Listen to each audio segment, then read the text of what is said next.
Support for this podcast and the following message come from Corient. Corient provides wealth management services centered around you. They focus on exceeding expectations, simplifying lives, and establishing legacies that last for generations. Leverage their exclusive network of experts to help achieve your personal and professional financial goals. As one of the largest integrated fee-only registered investment advisors in the U.S., Corient has experienced teams who can craft custom solutions designed to help you reach your financial goals, no matter how complex. Real wealth requires real solutions. Connect to a wealth advisor today at Corient.com.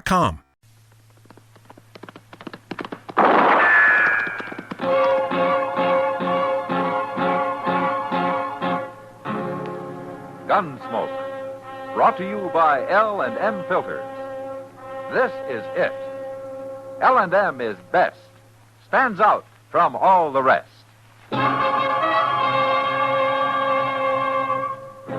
Around Dodge City and in the territory on West, there's just one way to handle the killers and the spoilers, and that's with a U.S. Marshal and the smell of Gunsmoke.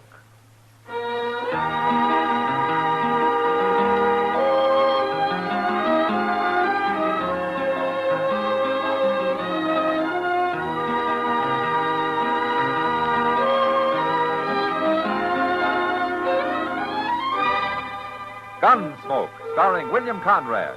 The transcribed story of the violence that moved west with young America, and the story of a man who moved with it. I'm that man, Matt Dillon, United States Marshal. The first man they look for and the last they want to meet. It's a chancy job, and it makes a man watchful and a little lonely.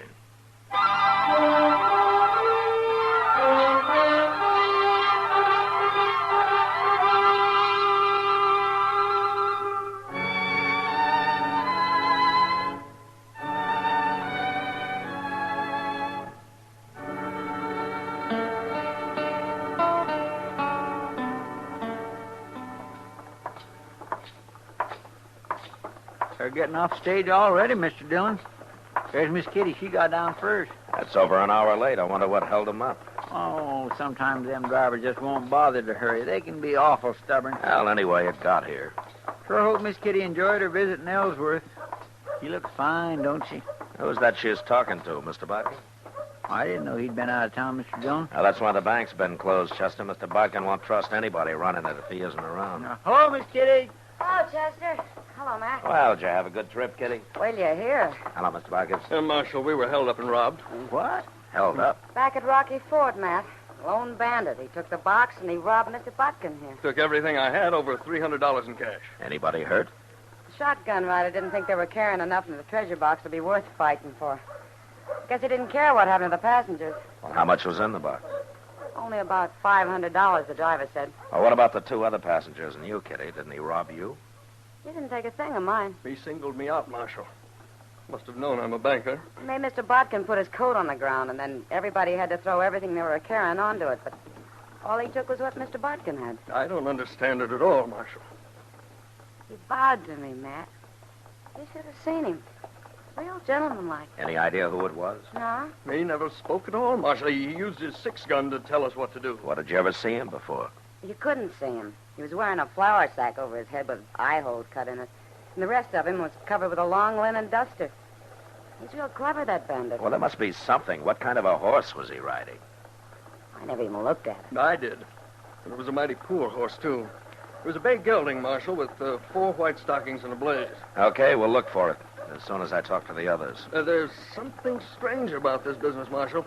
Why should I be the only passenger he robbed? Well, if I can find him, I'd like to ask him that myself, Mr. Bodkin.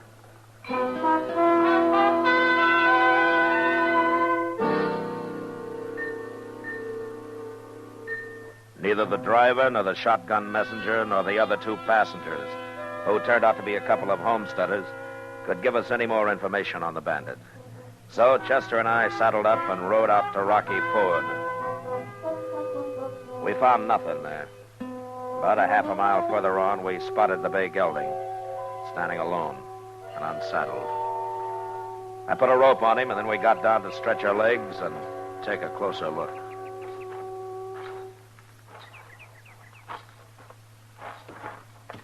Mr. Botkin was right, Mr. Dillon. He sure ain't much of a horse. Yeah, he's good enough, Chester. Good for us, you mean? He's put that bandit afoot already. Hey, Chester. Hmm? Come here. What? Hey, look at that brand. What? That's old man Miller's lazy am. That's Miller's horse, not the outlaw's. Nobody but a fool would ride a crowbait like that to hold up a stage, and this man's no fool. Well, but everybody saw him on this horse. He borrowed him, Chester, just long enough for the holdup. That way nobody saw his real mount. Well, now, ain't that smart? He head out that way? Yeah. Toward the river.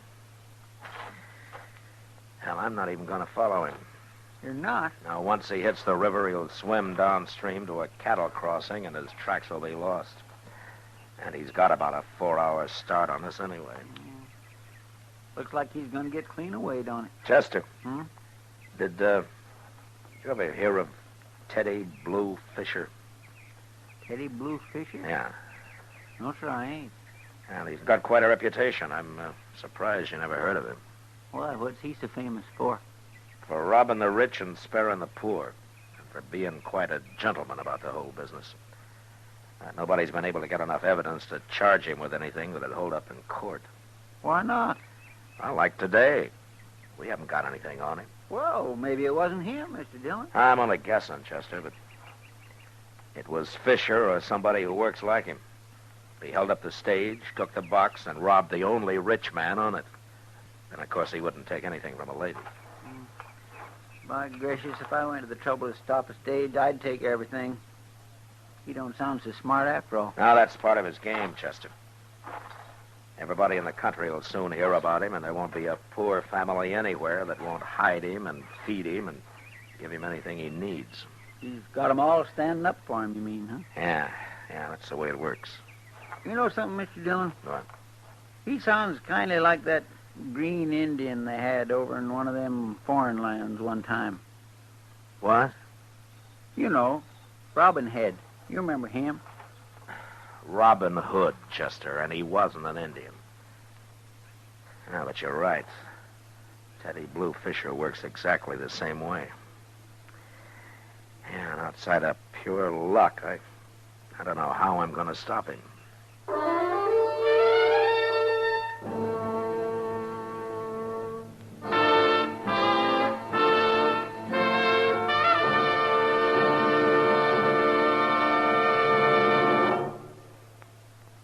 King size or regular, L&M is best. Stands out from all the rest. This is it, L&M filters. It stands out from all the rest. Miracle tip, much more flavor. L&M's got everything. It's the best. Yes, L&M is best. Stands out from all the rest. L&M stands out for flavor. Flavor. Flavor. The miracle tip draws easy. You enjoy all the taste. L&M stands out for effective filtration. Filtration. Filtration. No filter compares with L&M's pure white miracle tip. L&M's got everything. It's America's best filter cigarette.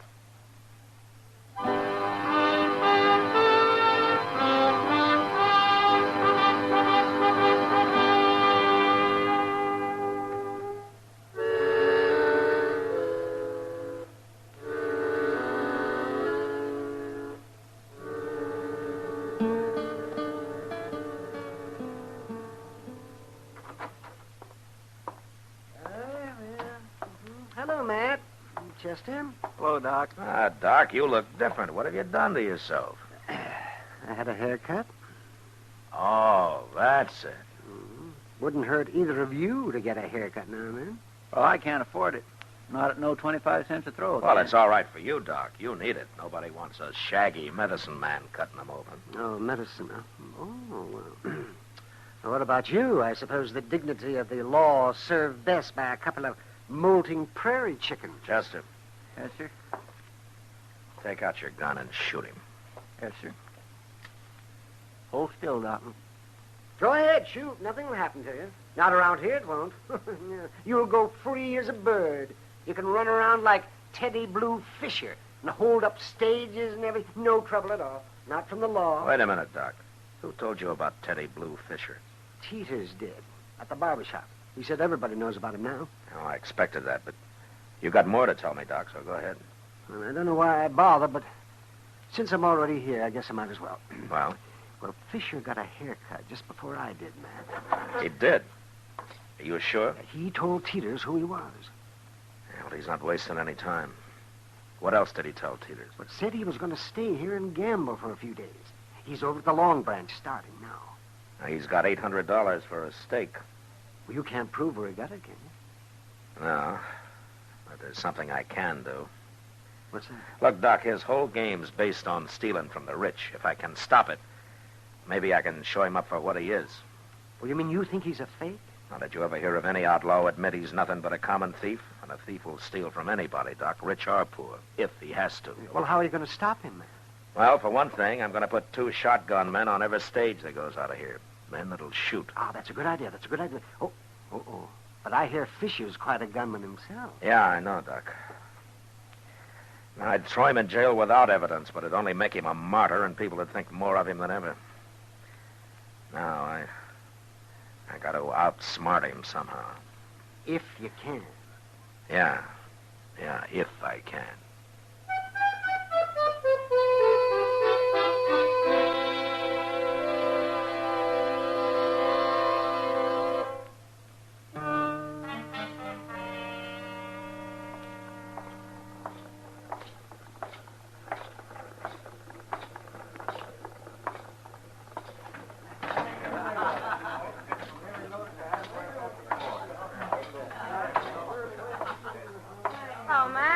Hello, Kitty.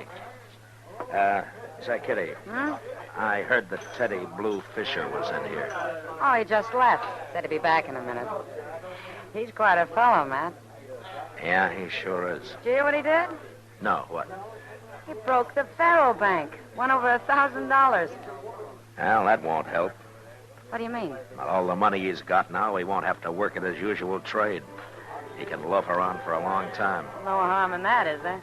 Well, that makes the law look pretty foolish, Kitty. And besides, he's got to be in action before I can stop him. You still think he held up the stage, don't you? Well, that's his way of doing things. You gonna run him out of town, Matt? I'd sure like to. Well, now's your chance. Here he comes.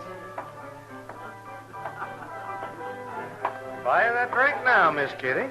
Well, there's a man here who wants to meet you first. How do you do, sir? I'm Teddy Blue Fisher. I'm Matt Dillon. Pleasure's mine, sir. That's right. The pleasure's all yours. Coming from anyone else, I'd take that real bad. But I can understand your feeling. And we know where we stand, don't we? And it's too bad.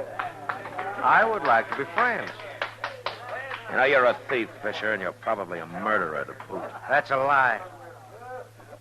I never shot a man in my life unless he tried to shoot me. To kill a man who's trying to protect his property is murder, the way I figure it. Well, I'm not going to argue with you, Marshal. No, I didn't think you'd be dumb enough to. That'd be admitting what you are, wouldn't it? People talk, make up stories. I have never done anything wrong. How long are you planning on staying in Dodge? Well, Marshal, I never planned. But I'm living pretty well in Dodge. I kind of like it. Yeah, so I hear. Only trouble right now is finding somebody willing to buck me gambling. My luck's been showing too much. Well, I'm sure you'll find somebody, Fisher. I thank you kindly, Marshal. I hope to. That reminds me, I want to talk to a man over there about it. Miss Kitty, if you'll excuse me, I'll be right back. Sure. Oh, I'll buy you a drink, too, Marshal. No? Then some other time. Kitty. Huh? I want you to do something for me. Yeah, You know Vint Butler? of course. Okay, now, when you're talking to Fisher, tell him you think maybe Vint will buck him at Faro. Tell him Vint's the one man in Dodge who's got the bankroll and who's enough of a gambler to try it. Well, Matt, you know since Vint went straight, he's barely made enough to live on. Well, don't tell Fisher that. Well, I don't understand it, but I'll do it. Thanks, Kitty. I'll have Vint here in about a half hour.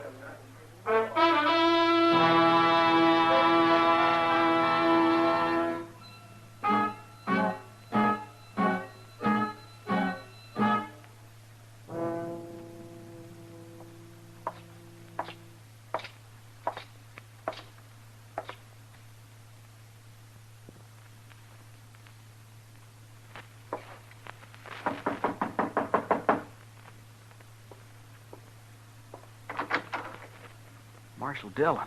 It's okay, Vint. Now, Marshal, I ain't done a thing. Now, don't start shaking, Vint. No, it ain't that. You surprised me. Well, I think I'm going to surprise you more. But let's go inside, huh? Sure. Come on in. Vint, you remember what happened a year ago? I sure do. But, Marshal, I kept my word. I swear I have. Well, as far as I know, you have, Vint. Good. You had me worried there. You remember I told you that if you went straight and quit dealing crooked, I'd give you a chance? You could have put me in jail the way things were, Marshal. Now, you're the most accomplished man with cards I ever saw, Vint. No, not anymore. I'm no better than any other man now. Tell me something. You know how to win dealing faro? Oh, I used to take 'em something fierce at faro. It was slaughter. How much money you got, Vint? A couple of hundred. Why? Is that enough for you to take about 2,000 off a man? 2,000? Dealing crooked. You been drinking or something, Marshal? I'm asking a favor of you, Vint. Well, you really mean it, don't you? Teddy Blue Fisher. What? Kitty's setting him up for you at the Long Branch right now. You go down there and take him. And when you've done it, you come back to my office. I'll be waiting for you.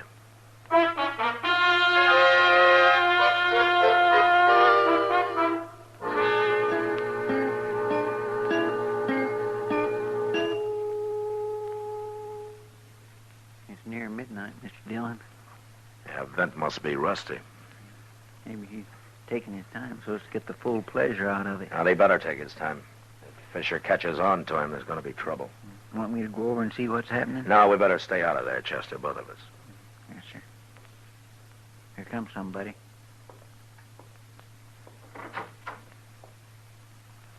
Hey, it's Vint. How'd you make out, Vint? Like a bear in spring, Chester. But, Marshal, you said a couple of $1,000. He had near 2,500 on him. There it is. Yeah, that's a lot of money, isn't it? Oh, I've fleeced men for more than that in my time. I never saw a crook yet that didn't like to brag about it. Now, Marshal, you made me a crook. Now, it wasn't too hard, though, was it, Vince? Bet you did fine. What are you going to do with all that money? Well, I'm going to see that you get some of it, Vint, when the time comes. Because you've earned it. It's none of my business, Marshal, but I'd sure like to know what this is all about. Well, Fisher's broke now, Vint. His vacation's over. He's got to go back to work. Robbing rich people, huh? Yeah, if he can. I don't envy you trying to catch him, Marshal. From what I hear, most everybody in the country's on his side already. They'll make it awful hard for you. Sure. But I'm a gambler, too, Vint.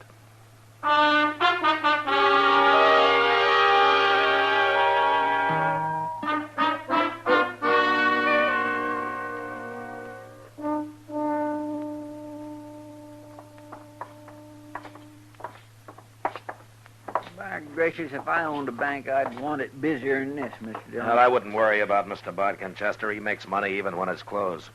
Oh, wait here, will you? I won't be long. Okay, sir. Oh, hello, Marshal. Come in. You wanted to see me, Mr. Bodkin?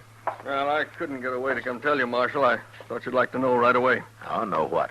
Well, I rode out to Emmett Bauer's main ranch this morning. Wanted an appraisal on some new barns he's putting up. Yeah? And I took two men with me, Marshal. Clint Jones and Jeff Roberts. Now, they're good men. You bet they are. That same bandit, Marshal, with the flour sack and linen duster, tried to surprise us at Twin Grove. Oh, what happened? Well, he put a couple of rifle shots near us from about a quarter-mile away. Thought we'd stop and give up, I guess. But the boys went right after him. Did they get him? No. He ran. He's got an awful fast horse, Marshal. They couldn't get close enough to even identify him. Yeah, well, that's his third attempt at a holdup this week. And his wildest. So what are you going to do? Well, he comes to town most every day, Mr. Bodkin. The next time he rides out, I'm going to be following him. I think he's through trying to rob people who are ready for him and who'll fight.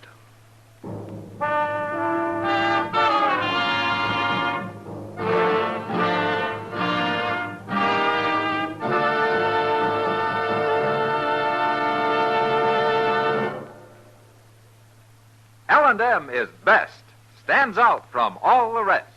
L&M's got everything. Everything? Yes, everything.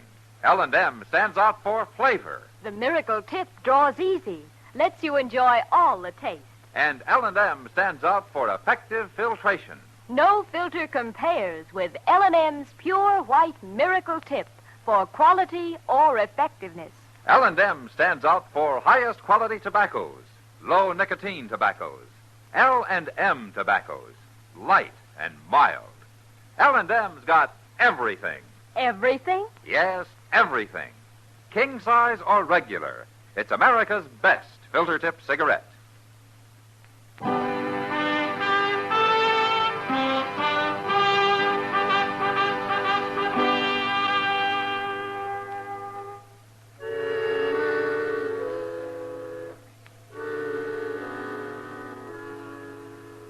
Mid-afternoon, Teddy Blue Fisher rode into Dodge. He stood around the plaza for a couple of hours, watched the stage pull out for Abilene with its two professionals riding shotgun, and then suddenly, seeming to make up his mind, he mounted his horse and rode slowly out of town. Shortly after, Chester and I were on his trail. About 10 miles north, he stopped at a clump of elder and waited for dusk, and then rode on another couple of miles to the house of a homesteader called Charlie Bowen. It was dark when he went inside, and Chester and I got down and crept up to the place on foot.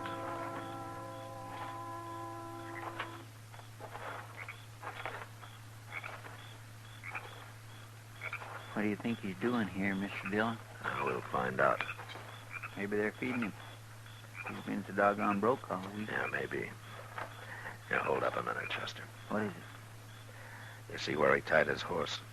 Yes, sir, he's over behind that wagon. We'll just make real sure of Teddy Blue Fisher.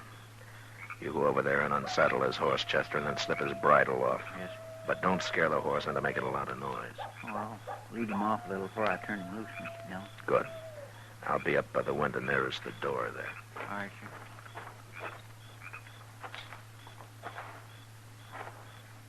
I wish I'd known you was coming, Mr. Fisher.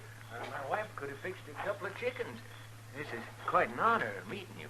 There's a little cold pork out in the cellar, and I got a jar of spiced apples left. How's that sound? Why, that sounds fine, ma'am. Just fine.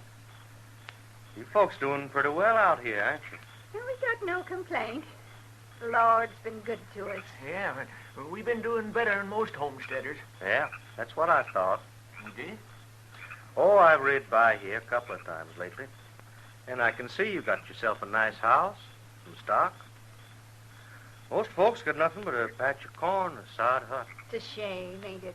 The way people have to live. Yeah, well, that's why we kind of stand behind a man like you, Mr. Fisher.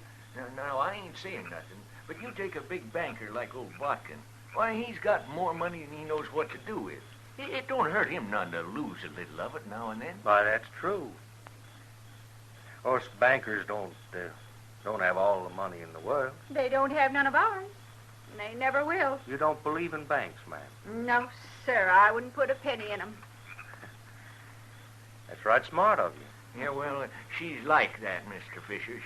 She always said our money ought to be right where we could lay our hands on it whenever we want. Why, of course. But some of that depends on how much you've got. Well, we've been saving all our lives. Must have near, $800 now. What you doing, Mr. Dillon? Talking money, Chester. Where do you Quiet keep that now. $800, friend? It's hid. Where? Well, it wouldn't be right to tell nobody, Mr. Fisher. It's a secret. You can tell me. Oh, no, we can't tell nobody at all. Yes, you can. Mr. Fisher, what are you doing? What's the gun for? I just want to know where you keep that money. Oh, you're not going to rob us. Oh, we're poor. I've robbed poor people before this. No, you haven't. Don't be fools. Now show me that money. You're a fake, Mr. Fisher. You're a liar. Sure, but nobody'll ever find it out.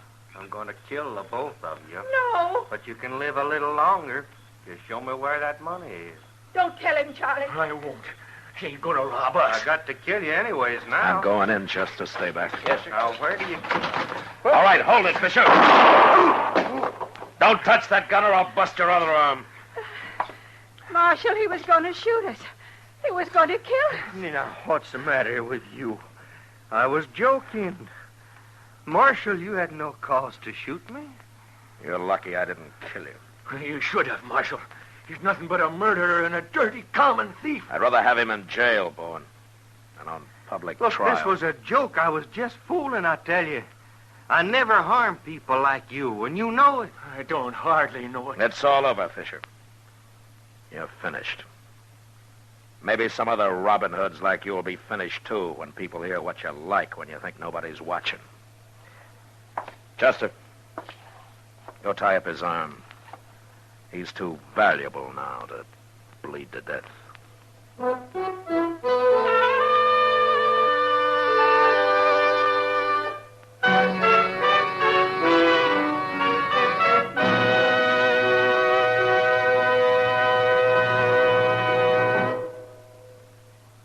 Now our star, William Conrad. Thank you, George. Today, there's one filter cigarette that stands out from all the rest. L&M stands out for flavor, for effective filtration, for highest quality tobacco. L&M's got everything. That's what makes it America's best filter tip cigarette. Try L&M's king size or regular. I know you'll go for them.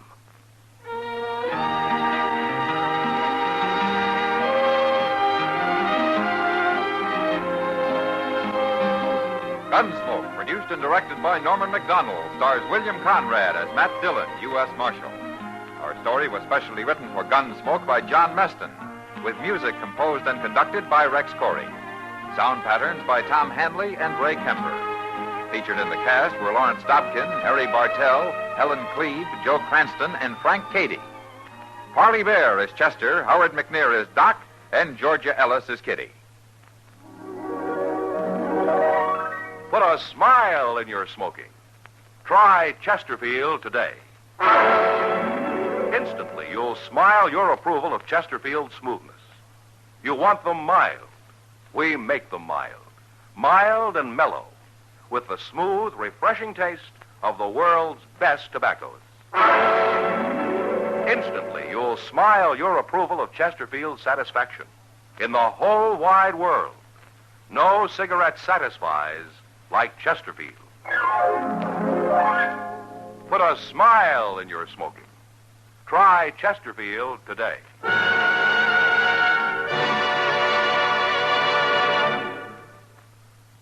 The current issue of TV Radio Mirror carries a feature story on Gunsmoke, complete with pictures of Matt, Chester, Doc, and Kitty. It is available at your local newsstand.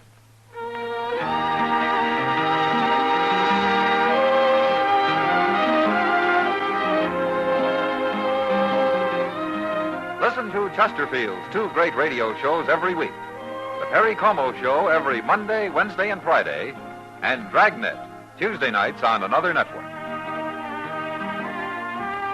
Remember, listen again next week for another transcribed story of the Western frontier when Marshal Matt Dillon, Chester Proudfoot, Doc, and Kitty, together with all the other hard-living citizens of Dodge, will be with you once more. It's America growing west in the 1870s. It's drama. It's Gunsmoke. Brought to you by L&M Filters. This is the CBS Radio Network.